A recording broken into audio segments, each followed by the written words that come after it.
7.9. ஒரு கோள வடிவ வளிக்கூண்டினுள் காற்று உந்தப்படும் போது அதன் ஆரம் 12 சென்டிமீட்டரிலிருந்து 16 சென்டிமீட்டராக உயர்கிறது. இரு புறப்பரப்புகளின் விகிதம் காண்க அப்படிங்கிறப்போ தீர்வு.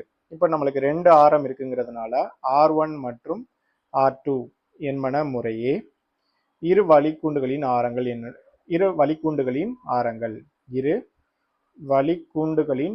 அப்படின்னு சொல்லிடலாம். வளிக்கூண்டுகளின் ஆரங்கள் என்க. இப்போ நம்மளுக்கு ஆரங்கள் கொடுத்துட்டு அதனுடைய இரு புறப்பரப்புகளின் விகிதம் கேட்குறாங்க. இப்போ அந்த கோள வடிவ கூண்டு அப்படின்னு சொல்லியாச்சு. அப்போ ஆரங்களுடைய விகிதம் அப்படிங்கிறப்ப நம்ம ஆரங்களுடைய விகிதம் கண்டுபிடிக்கணும். R1 divide by R2 equal to அதன் ஆரம் எவ்வளவு? 12 சென்டிமீட்டரிலிருந்து 16 சென்டிமீட்டராக உயர்கிறது. அப்படின்னு இப்போ R1 எவ்வளவு? 12 டிவைட் பை R2 எவ்வளவு அப்படின்னு பார்த்தீங்கன்னா 16. அதை அடிக்கலாம். 3 12 நன்னாங்கு 16. இப்போ 3/4. இப்போ R1 டிவைட் பை R2 அப்படிங்கிறப்போ நம்மளுக்கு என்ன வந்துருச்சு? ஆன்சர் 3/4 அப்படின்னு கிடைச்சிருச்சு. இப்போ புறப்பரப்புகளின் விகிதம்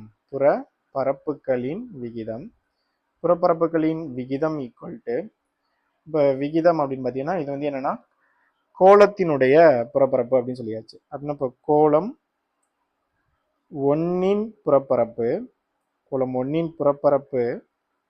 டிவைட் பை கோளம் 2 புறப்பரப்பு அப்படின்னு சொல்லிடலாம். கோளம் 2 புறப்பரப்பு. இப்போ கோளத்தினுடைய புறப்பரப்பு கண்டுபிடிக்கிறதுக்கான ஃபார்முலா நம்மளுக்கு தெரியும். ஃபார்முலா என்ன அப்படின்னு பார்த்தீங்கன்னா 4/r² டிவைட் பை 4/r². இப்போ நம்மளுக்கு ரெண்டினுடைய ஆரத்தை வந்து வேறுபடுத்தி காட்டியிருக்கோம். ஃபர்ஸ்ட் கோளத்தினுடைய ஆரம் R1, ரெண்டாவது கோளத்தினுடைய ஆரம் R2. நீ கவனிங்க, இங்கே 4/4 என்ன ஆயிரும்? கேன்சல் ஆயிரும்.